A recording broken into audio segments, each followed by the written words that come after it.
मनापासून आभार मानते.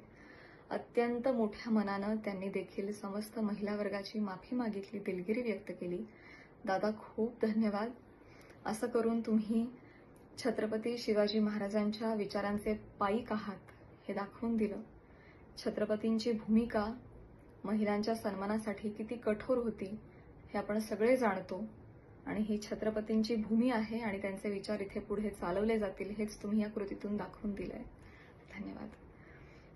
याचबरोबर मी महाराष्ट्राचे मुख्यमंत्री माननीय श्री देवेंद्रजी फडणवीस यांचे देखील मनापासून आभार मानते. त्यांनी आज जातीनं लक्ष घातलं आणि अत्यंत निगुतीनं संवेदनशीलतेनं हा विषय पुढे नेला, मार्गी लावला. मनापासून धन्यवाद.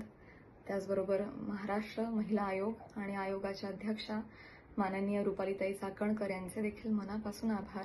त्यांनी देखील त्वरित यावर कारवाई केली.